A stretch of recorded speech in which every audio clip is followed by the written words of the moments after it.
ಜೈ ಭಗವಾನ್. ಎಲ್ಲರಿಗೂ ನಮಸ್ಕಾರ. ಓ ಮಹಾದೇವಿ ಚ ಇಷ್ಟು ಪತ್ನಿ ಚ ತನ್ನ ಐಶ್ವರ್ಯಲಕ್ಷ್ಮಿ ಪ್ರಚೋದಯಿತ. ನಮಸ್ಕಾರ. ಇವತ್ತಿನ ವಿಶೇಷ ಸಂಚಿಕೆಯಲ್ಲಿ ಅನೇಕ ವಿಚಾರಗಳನ್ನು ನಾವು ತಿಳ್ಕೊಳ್ಳೋಣ. ಮೊದಲನೇದಾಗಿ ಧನುಸ್ಸು ರಾಶಿಯವರಿಗೆ ಹೇಗಿದೆ ಅಂತ ನೋಡೋದಂತಂದರೆ, ನಿಮ್ಮನ್ನು ಸೋಲಿಸೋದಕ್ಕೆ ಅಂದರೆ ನಿಮ್ಮ ಒಂದು ಕೆಲಸವನ್ನು ಹಾಳು ಮಾಡೋದಕ್ಕೆ ಶತ್ರುಗಳು ಕಾಯ್ತಾ ಇದ್ದಾರೆ, ನಿಮ್ಮ ಜೊತೆಗೇ ಇದ್ದಾರೆ. ಸ್ವಲ್ಪ ಸೂಕ್ಷ್ಮವಾಗಿ ಅವ್ರನ್ನ ಅಬ್ಸರ್ವ್ ಮಾಡಿ ಅವ್ರನ್ನ ದೂರ ಇಟ್ಬಿಡಿ. ಎಷ್ಟು ಬೇಕೋ ಅಷ್ಟು ಮಾತಾಡಿಸಿ ದೂರ ಇಟ್ಬಿಡಿ. ನಿಮ್ಮ ಜೊತೆಲಿರುವಂಥವರೇ ನಿಮಗೆ ಈ ಒಂದು ತಿಂಗಳು ತೊಂದರೆ ಮಾಡ್ತಾರೆ, ಹುಷಾರಾಗಿರಿ. ಇನ್ನೊಂದು, ಬಹಳ ದಿನದಿಂದ ನಿಂತೋಗಿರೋಂಥ ಒಂದು ಸರ್ಕಾರಕ್ಕೆ ಸಂಬಂಧಪಟ್ಟಂತಹ ಕೆಲಸ ಕಾರ್ಯಗಳು ನಿಮಗೆ ನಡೆಯುತ್ತೆ, ಅಂದರೆ ನಿಮ್ಗೆ ಆಗ್ಬಿಡುತ್ತೆ. ಕೋರ್ಟು ಕಚೇರಿಗಳಲ್ಲೂ ಕೂಡ ತುಂಬ ಯಶಸ್ಸನ್ನು ಕಂಡುಕೋತೀರಾ. ಮತ್ತು ಆತ್ಮವಿಶ್ವಾಸ, ನಿಮಗೇನಂತಂದರೆ ಅಯ್ಯೋ ನನಗೆ ಆಗೋದೇ ಇಲ್ಲ ಬಿಡು ಅಂತ ಅಂದ್ಕೊಂಡೆ, ಬಟ್ ನೀವು ಅದನ್ನು ಮಾಡಿ ತೋರಿಸುವಂತಹ ಒಂದು ಅದ್ಭುತವಾದಂಥ ಒಂದು ವಿಚಾರ ನಡೆಯುತ್ತೆ ಅಂತಲ್ಲ. ನಿಮ್ಮ ಒಂದು ಮೊಬೈಲಲ್ಲಿ ಏನಾಗುತ್ತೆ ಅಂತಂದರೆ, ಏನೋ ಒಂದು ಸಂದೇಶ ಬರುತ್ತೆ, ಅದು ನಿಮ್ಮ ಜೀವನದ ಒಂದು ದೊಡ್ಡ ಬದಲಾವಣೆಯನ್ನೇ ತಂದುಕೊಡುತ್ತೆ. ಅಂದರೆ ಒಂದು ಒಳ್ಳೆ ವಿಚಾರ ಬರ್ಬೋದು, ಅಥವಾ ಕೆಟ್ಟ ವಿಚಾರ ಬಂದು ಅದರಿಂದ ನಿಮ್ಗೆ ಒಳ್ಳೇದಾಗ್ಬೋದು. ಏನು ಕೆಟ್ಟ ವಿಚಾರ ಅಂತ ಅನ್ಕೋತೀರಾ, ಅದು ಯಾರೋ ನಿಮ್ಗೆ ಅವಮಾನ ಮಾಡಿರ್ತಾರೆ, ಏನೋ ಬೈದಿರ್ತಾರೆ, ಅದನ್ನು ನೀವು ಚಾಲೆಂಜ್ ತೊಗೊಂಡು ನೀವು ಮಾಡ್ತಾ ಯಾರೋ ನಿಮಗೆ ತೊಂದರೆ ಕೊಡ್ತಾರೆ ಅಂತ ನಿಮಗೆ ಮೊದಲೇ ಸೂಚನೆಗಳು ಕೊಡ್ತಾರೆ, ಅಥವಾ ಮೊಬೈಲಿಂದನೇ ತೊಂದರೆ ಆಗ್ಬೋದು, ಅಥವಾ ಯಾರೋ ನಿಮ್ಗೇನೋ ಒಂದು ಮೆಸೇಜ್ ಕಳಿಸ್ತಾರೆ, ಅದು ನಿಮ್ಮನೆಯವ್ರು ನೋಡಿ ಅದು ಜಗಳಗಳಾಗುವಂಥದ್ದು, ಈ ಥರದ್ದೆಲ್ಲ ನಡೆಯುತ್ತೆ. ಸ್ವಲ್ಪ ಹುಷಾರಾಗಿರಿ. ಮೆಸೇಜ್ ಬಂತು ಅಂತಂದರೆ ಫಸ್ಟು ನೀವು ನೋಡಿ, ಬೇರೆಯವ್ರಿಗೆ ತೋರ್ಸೋಕೆ ಹೋಗಬೇಡಿ ಅಂತಲ್ಲ. ಅದರಿಂದ ಮಿಸ್ಅಂಡರ್ಸ್ಟ್ಯಾಂಡಿಂಗ್ಗಳು ಆಗ್ತಾ ಬರುತ್ತೆ.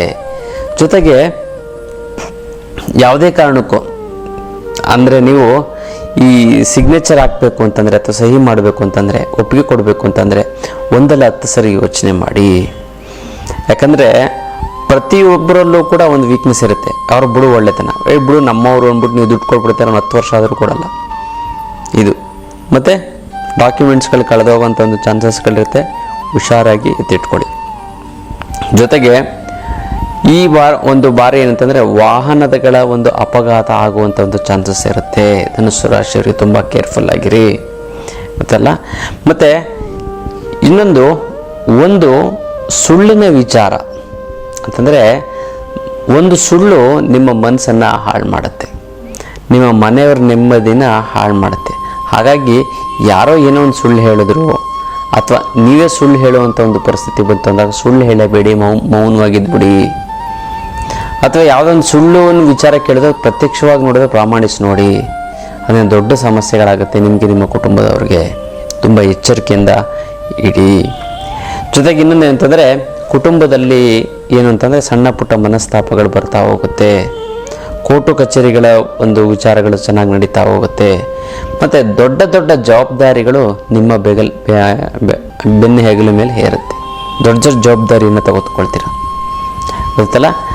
ಮತ್ತು ಈ 3ನೇ ವ್ಯಕ್ತಿಗಳಿಂದ ಒಂದು ದೊಡ್ಡ ಸಮಸ್ಯೆ ಆಗ್ತಾ ಬರುತ್ತೆ. ಅಂದರೆ ಅವ್ರೇನೋ ಒಂದು ಹೇಳ್ಬಿಡ್ತಾರೆ, ಮತ್ತು ಇನ್ನೊಂದೇನೋ ಮಾಡು ಅಂತಾರೆ, ಅದನ್ನೇ ತಲೆ ಕೆಡಿಸ್ಕೊಂಡು ನಿಮ್ಮ ಟೈಮನ್ನು ಹಾಳು ಮಾಡಿಕೊಳ್ಳುವಂಥ ಒಂದು ಪರಿಸ್ಥಿತಿ ಬರುತ್ತೆ. ತುಂಬ ಕೇರ್ಫುಲ್ಲಾಗಿ. ಮತ್ತು ಮಾತಿನ ಮೇಲೆ ತುಂಬ ಎಚ್ಚರ ಇರಲಿ. ಈ ಒಂದು ತಿಂಗಳು ಧನುಸ್ಸು ರಾಶಿಯವರಿಗೆ ಅಂತಂದರೆ ದುಡ್ಡು ಬರುತ್ತೆ, ಅದನ್ನು ನೀವು ಎತ್ತಿಡ್ತೀರ. ಅಂದರೆ 70% ಅಷ್ಟು ದುಡ್ಡು ಬರುತ್ತೆ, ಇನ್ನು 20% ಅಷ್ಟು ದುಡ್ಡು ವ್ಯಯ, 20 to 30% ಅಷ್ಟು ವೇಸ್ಟ್ ಆಗುತ್ತೆ. ಸೊ ಈ ಸರಿ ದುಡ್ಡನ್ನು ಕೂಡ ಹೆಚ್ಚಾಗಿ ನೀವು ಕೂಡಿಡುವಂತಹ ಒಂದು ವಿಚಾರ.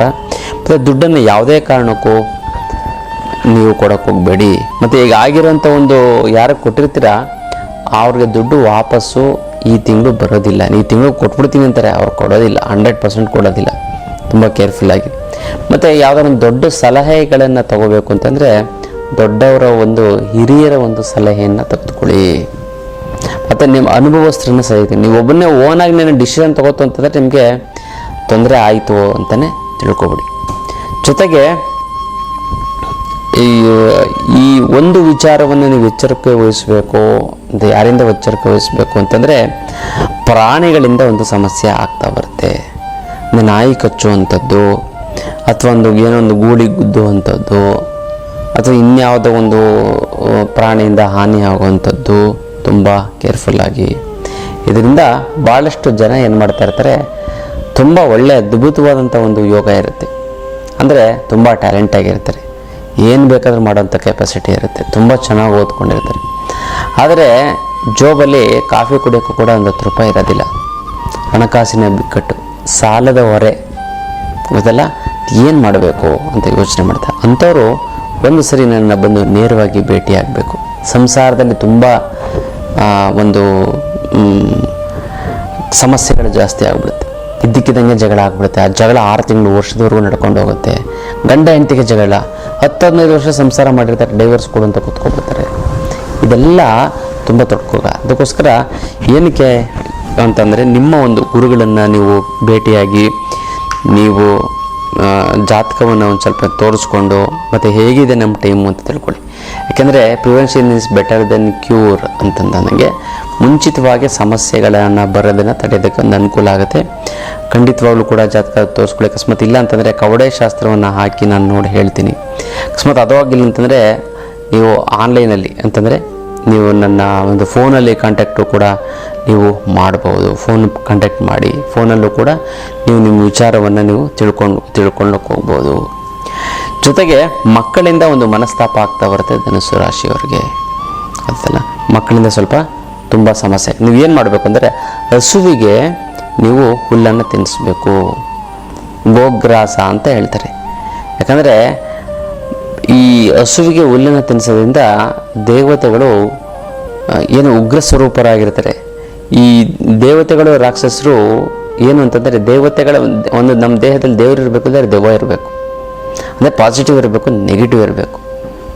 ದೇವತೆಗಳ ಪ್ರಭಾವ ಕಡಿಮೆ ಆಗ್ತಿದ್ದಂಗೆ ರಾಕ್ಷಸಗಳ ಪ್ರಭಾವ ಜಾಸ್ತಿ, ರಾಕ್ಷಸರ ಪ್ರಭಾವ ಕಡಿಮೆ ಆಗ್ತದೆ, ದೇವತೆಗಳ ಪ್ರಭಾವ ಜಾಸ್ತಿ ಆಗ್ತಾ ಬರುತ್ತೆ.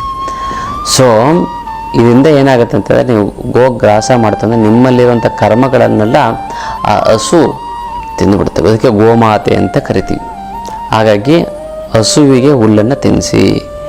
ಮತ್ತು ಯಾವ ಒಂದು ಇದನ್ನು ದಾನ ಕೊಟ್ಟರೆ ತುಂಬ ಒಳ್ಳೆಯದಾಗುತ್ತೆ ಈ ತಿಂಗಳು ಅಂತಂದರೆ, ಗೋಧಿಯನ್ನು ದಾನ ಕೊಡಿ, ತುಂಬ ಚೆನ್ನಾಗಾಗುತ್ತೆ, ಒಳ್ಳೆಯದಾಗುತ್ತೆ. ಮತ್ತು ಕ್ರೋಮ್ ಬೀಜ ಮಂತ್ರ ಪ್ರತಿನಿತ್ಯ 21 ಕ್ರೋಮ್ ಬೀಜ ಮಂತ್ರವನ್ನು ಜಪ ಮಾಡ್ಕೊಂಡು ಹೋಗಿ ಹೊರಗಡೆ ತುಂಬ ಒಳ್ಳೆಯದಾಗ್ತಾ ಬರುತ್ತೆ. ವೀರಭದ್ರ ಸ್ವಾಮಿ ಒಂದು ಆರಾಧನೆ ಮಾಡಿ. ಮತ್ತು ಇನ್ನೊಂದು ಅಂತ ಅರ್ಧಕ್ಕೆ ಬಿಟ್ಟು ಹೋಗೋಂಥ ಒಂದು ಕೆಲಸ ಕಾರ್ಯಗಳು ಆಗ್ತಾ ಬರುತ್ತೆ, ಗೊತ್ತಲ್ಲ. ಮತ್ತು ಆಗಸ್ಟಿನ ಒಂದು ಕೊನೆಯ ವಾರದಲ್ಲಿ ತುಂಬ ಚೆನ್ನಾಗಾಗುತ್ತೆ, ಅನುಕೂಲ ಆಗ್ತಾ ಬರುತ್ತೆ, ಗೊತ್ತಲ್ಲ. ಭಾಳಷ್ಟು ಜನಗಳಿಗೆ ಏನಂತಂದರೆ ನೆಮ್ಮದಿ ಇರಲ್ಲ. ನೆಮ್ಮದಿ ಅಂತಂದರೆ ಏನು ತೊಗೋಬೇಕಾಗಿರೋಂಥ ಒಂದು ಸೈಟ್ ತೊಗೋಬೇಕಾಗಿರುತ್ತೆ, ಒಂದು ಮನೆ ತೊಗೋಬೇಕಾಗಿರುತ್ತೆ, ಅವರು ತೊಗೊಳೋದಕ್ಕಾಗೋದಿಲ್ಲ, ಗೊತ್ತಲ್ಲ. ಕಾರಣ ಏನಂತಂದರೆ ದುಡಿತಾನೆ ಇರ್ತಾರೆ, ಚೆನ್ನಾಗಿ ದುಡಿತಾ ಇರ್ತಾರೆ, ಆದರೆ ಆಗಲ್ಲ. ಯಾಕೆ? ಒಂದು ಭಯ ಅನ್ನೋಂಥದ್ದಿರ್ತದೆ. ಜಾಸ್ತಿ ಸಾಲ ಆಗ್ಬಿಡ್ತು ಅಂತಂದರೆ ಏನು ಮಾಡೋದು ಅಂತ ಹಂಗನ್ಬಿಟ್ರೆ ಜೀವನದಲ್ಲಿ ಏನು ಮಾಡೋಕ್ಕೆ ಆಗಲ್ಲ. ಅದಕ್ಕೋಸ್ಕರ ಸೈಟ್ ತೊಗೋಬೇಕು ಅಂತಂದರೆ, ಮನೆ ಕಟ್ಟಬೇಕು ಅಂತಂದರೆ ನೀವೇನು ಮಾಡಬೇಕು ಅಂದರೆ ಅಷ್ಟಲಕ್ಷ್ಮಿ ಯಂತ್ರವನ್ನು ನೀವು ಮನೇಲಿ ಪ್ರತಿಷ್ಠಾಪನೆ ಮಾಡಿ, ನಾನು ಕೊಡುವಂತಹ ಗಿಡಮೂಲಿಕೆಗಳಿಂದ 108 ಗಿಡಮೂಲಿಕೆಗಳಿಂದ ಮಾಡಿರುವಂಥ ಒಂದು ಅದ್ಭುತ ಒಂದು ಶಕ್ತಿ ಅಷ್ಟಲಕ್ಷ್ಮಿ ಯಂತ್ರ. ಇದನ್ನು ಕೇವಲ ಮನೇಲಿ ಇಡೋದ್ರಿಂದನೇ ನಿಮ್ಮದು ಎಲ್ಲ ರೀತಿಯಂಥ ಒಂದು ಹಣಕಾಸಿನ ಸಮಸ್ಯೆ ನಿವಾರಣೆ ಆಗ್ತಾ ಬರುತ್ತೆ. ಅದಕ್ಕೋಸ್ಕರ ಅಷ್ಟಲಕ್ಷ್ಮಿ ಯಂತ್ರವನ್ನು ಮನೆಯಲ್ಲಿ ಪ್ರತಿಷ್ಠಾಪನೆ ಮಾಡಿ. ಎಸ್ಪೆಷಲಿ ಯಾರ್ಯಾರು ಈ ವರಮಹಾಲಕ್ಷ್ಮಿ ಹಬ್ಬದ ದಿನ ನೀವೇನಂತ ಒಂದು ಕಡಲೆಕಾಳು ತೊಗೊಳ್ಳಿ, ಕಡಲೆಕಾಳನ್ನು ತೆಗೆದುಕೊಂಡು ಆ ತಟ್ಟೆಯ ಮೇಲೆ ಅಷ್ಟಲಕ್ಷ್ಮಿ ಯಂತ್ರವನ್ನು ಇಟ್ಟು ಪೂಜೆ ಮಾಡಿ, ನಿಮಗೆ ಆ ಒಂದು ಯಂತ್ರದ ಶಕ್ತಿ ಡಬಲ್ ಆಗುತ್ತೆ. ಇನ್ನೊಂದು, ಯಾರು ತೆಗೆದುಕೊಂಡು ಅಷ್ಟಲಕ್ಷ್ಮಿ ಯಂತ್ರವನ್ನು ವರಮಹಾಲಕ್ಷ್ಮಿ ಹಬ್ಬದ ದಿನ ಪೂಜೆ ಮಾಡಿ, ಅದು 10 ಪಟ್ಟಷ್ಟು ಪವರ್ ಆಗ್ತವೆ. ಈ ಸರಿ ತಗೋತು ಅಂತಂದರೆ ಒಂದು ಯಂತ್ರ ತೊಗೊಂಡು 10 ಯಂತ್ರ ತಗೋಷ್ಟೇ ಪವಿತ್ರ, ಅಂದರೆ ಅಷ್ಟು ಶಕ್ತಿ ಆಗ್ತಾ ಬರುತ್ತೆ. ನಿಮ್ಮ ಮನೆ ಪವಿತ್ರವಾಗುತ್ತೆ, ವಾಸ್ತುದೋಷ ನಿವಾರಣೆ ಆಗ್ತಾ ಬರುತ್ತೆ, ನಿಮ್ಮ ಕಾಯಿಲೆ ಕಸಾಲೆಗಳೆಲ್ಲ ಹೊರಟೋಗ್ಬಿಡುತ್ತೆ. ಹಾಗಾಗಿ ಅಷ್ಟಲಕ್ಷ್ಮಿ ಯಂತ್ರವನ್ನು ಮುಂಚಿತವಾಗಿ ನೀವು ತೆಗೆದುಕೊಂಡೋಗಿ, ತುಂಬ ಚೆನ್ನಾಗುತ್ತೆ, ಒಳ್ಳೆಯದಾಗ್ತಾ ಬರುತ್ತೆ, ಗೊತ್ತಲ್ಲ.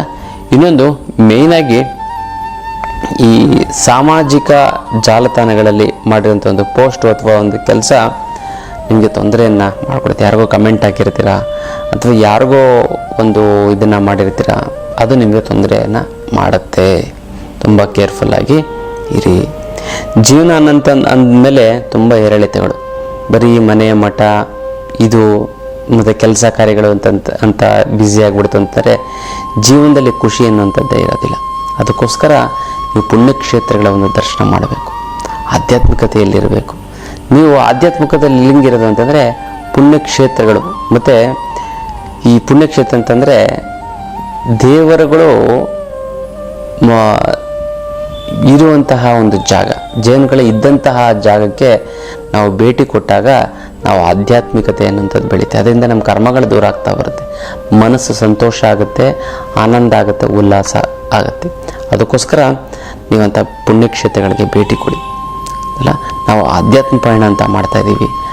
ಆಲ್ ಓವರ್ ಇಂಡಿಯಾ, ಇಡೀ ಭಾರತದಾದ್ಯಂತ ಎಲ್ಲ ಪುಣ್ಯಕ್ಷೇತ್ರಗಳನ್ನು ನಾವೇ ಆರ್ಗನೈಸ್ ಮಾಡಿ ಫ್ಲೈಟಲ್ಲಿ ಕರ್ಕೊಂಡೋಗಿ ಊಟ ತಿಂಡಿ ವ್ಯವಸ್ಥೆ ಎಲ್ಲ ಅದ್ಭುತವಾಗಿ ಚೆನ್ನಾಗಿ ಮಾಡಿ ಕರ್ಕೊಂಡು ಹೋಗಬೇಕು ಅಂತ ಒಂದು ಇದನ್ನು ಮಾಡ್ಕೊಂಡಿದ್ದೀವಿ.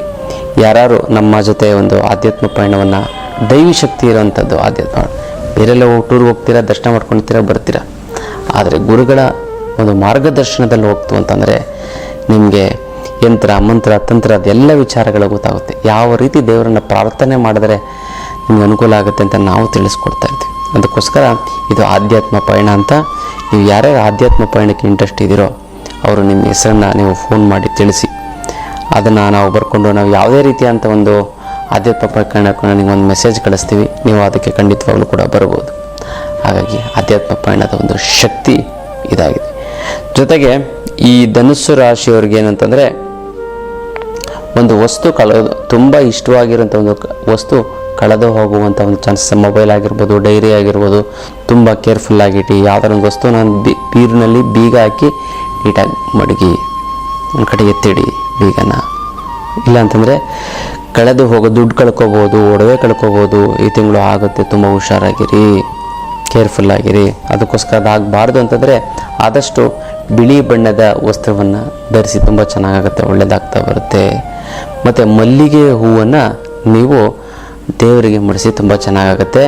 ಜೊತೆಗೆ ಗಣಪತಿಗೆ ಮೋದಕವನ್ನು ಅರ್ಪಿಸಿ, ಫಸ್ಟ್ ಕ್ಲಾಸ್ ಆಗುತ್ತೆ. ನಿಮ್ಗೆ ಯಾವುದೇ ರೀತಿಯಿಂದ ಮನೆಯಲ್ಲಿ ಸಮಸ್ಯೆಗಳು ಆಗೋದಿಲ್ಲ ಅಲ್ಲ.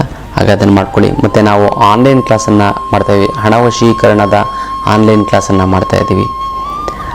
ಮತ್ತು ಆಫ್ಲೈನ್ ಕ್ಲಾಸಸ್ಸನ್ನು ಕೂಡ ಮಾಡ್ತೀವಿ, ಅದನ್ನು ಕೂಡ ನಿಮಗೆ ಡೀಟೇಲ್ ಅನೌನ್ಸ್ ಮಾಡ್ತೀವಿ. ಅಂತಂದರೆ ನೇರವಾಗಿ ಬಂದು ಖುದ್ದು ಭೇಟಿಯಾಗಿ ನಿಮ್ಮ ಎಲ್ಲ ಸಮಸ್ಯೆಗಳನ್ನು ತಿಳ್ಕೊಂಡು ಹೋಗ್ಬೋದು.